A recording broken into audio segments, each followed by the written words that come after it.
Hello বন্ধুরা, welcome back to my channel Mithun Mampi ব্লগে তোমাদের সকলকে ওয়েলকাম জানাই।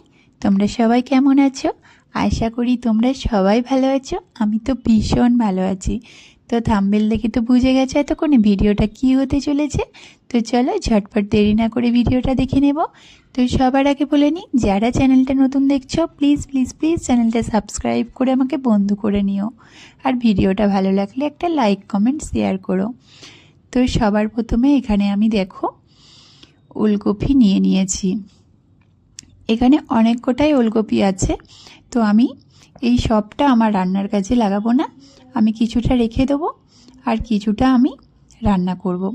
তো চলো ওলকপিগুলো সুন্দর করে আগে ধুয়ে নিই ফ্রেশ করে।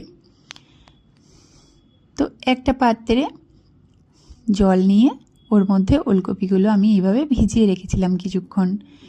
তো কাদা মাটি যা ছিল সুন্দর করে জলের মধ্যে মিশে গেছে। জল আমি দুবার তিনবার পাল্টে নিয়ে আরও আমি হাত দিয়ে এভাবে রগড়ে রগড়ে সুন্দর করে আমি ধুয়ে নিলাম।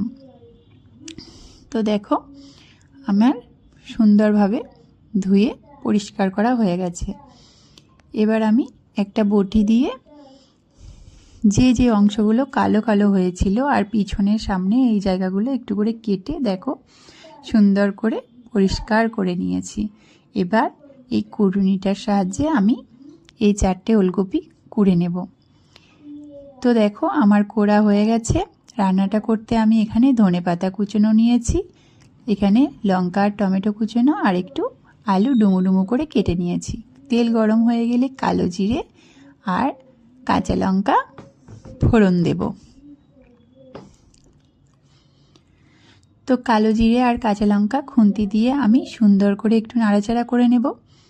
লঙ্কাটা আমার একটু ভাজা ভাজা হয়ে এলে এর মধ্যে আমি আগে থেকে ডুমো ডুমো করে কেটে রাখা আলুটা জল ঝরিয়ে নিয়েছিলাম, ওই আলুটা এর মধ্যে দিয়ে দেব। এবার আলুটাও আমি কিছুক্ষণ সময় নিয়ে ভাজবো। তো আমার আলুটা দেখো সুন্দর করে ভাজা হয়ে গেছে। এবার এই আলুর মধ্যে আমি আগে থেকে মুড়ে রাখা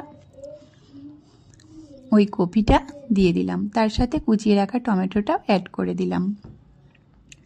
এবার গুঁড়ো মশলা হিসেবে এখানে আমি লঙ্কার গুঁড়ো আর তার সাথে ধনিয়া গুঁড়ো, তার সাথে স্বাদ মতো নুন আর সামান্য একটু চিনি অ্যাড করলাম।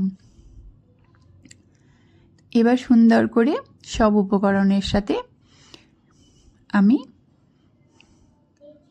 কপি আর আলু মিশিয়ে নিলাম। রান্নাটা করতে আমি জল অ্যাড করিনি, এক্সট্রা জল অ্যাড করিনি, কারণ এটা থেকে জল বেরিয়েছে। আমি চাপা দিয়েছিলাম, চাপা দিয়ে সেদ্ধ হওয়ার পর ফিরে এসেছি চাপা খুলে, দেখো আমার রান্নাটা এরকম ভাজা ভাজা হয়েছে।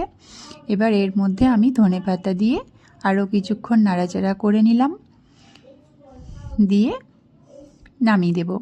আমার রান্নাটা এখানে রেডি হয়ে গেছে। আর ওদিকে আর একটা পাত্রে আমি সাদা তিল দিয়েছি। এইভাবে কাঠখোলায় আমি তিলকে লাল করে ভেজে নিয়েছি। তিলটা যেন পুড়ে না যায়, এরকম একটু লাল লাল হলেই নামিয়ে নেবে। এবার দেখো আমি রান্নাটা একটা বোলের মধ্যে সার্ভ করে তোমাদেরকে দেখাই। আর ওই যে আগে থেকে তিলটা নেড়ে রেখেছিলাম কাঠখোলায়, ওই তিলটা আমি এর মধ্যে সুন্দর করে ছিটিয়ে দেব। তো দেখো তিলটা আমি সুন্দর করে ছিটিয়ে দিলাম। এইবার আমার রান্নাটা রেডি। তো এই ছিল আমার আজকের ব্লগ। আমার আজকের ব্লগ তোমাদের কেমন লেগেছে আমাকে অবশ্যই কমেন্ট বক্সে জানিও।